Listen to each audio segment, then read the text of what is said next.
പണ്ടും ഹൈവേകൾ വളരെ ഉറപ്പായിട്ടാണ് വളരെ ഭംഗിയായിട്ടാണ് ഉണ്ടാക്കിയിരുന്നത്. പക്ഷേ ഇന്നിപ്പം ഈ സംവിധാനത്തിൽ ഉണ്ടാക്കുമ്പോഴും പ്രശ്നങ്ങൾ ഉണ്ടാകും എന്നാണ് പറയുന്നത്. അതിൻ്റെ ഒരു പ്രധാന കാരണം തിടുക്കത്തിലുള്ള പണിയാണ്. 2014 ഒരു ദിവസം 24 മണിക്കൂറിൽ 12 കിലോമീറ്റർ ആണ് റോഡുകൾ ഉണ്ടാക്കിയിരുന്നെങ്കിൽ ഇന്നത് ഒരു ദിവസം 30 കിലോമീറ്ററാണ് ഉണ്ടാക്കുന്നത്. അത്ര വേഗത്തിലാണ് ഇന്ത്യയിൽ ഇന്ന് റോഡുകൾ ഇന്ത്യ മുഴുവൻ ഉണ്ടാക്കുന്നത്. ഇതിൻ്റെ ഒരു കാരണം ഈ റോഡും റെയിലും ഗതാഗതം ശരിയാകാതെ ഇന്ത്യ മുന്നോട്ട് പോകില്ല.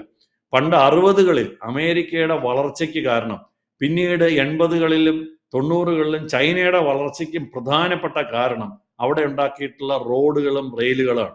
അപ്പൊ ശരിക്കും പറഞ്ഞാൽ ഇന്ത്യയിൽ യുദ്ധകാലാടിസ്ഥാനത്തിൽ റോഡുകൾ ഉള്ളതുകൊണ്ടാണ് നിതിൻ ഗഡ്കരിയുടെ നേതൃത്വത്തിൽ ഒരു വൻ സംരംഭമാണ് ഇന്ത്യയിൽ നടക്കുന്നത്.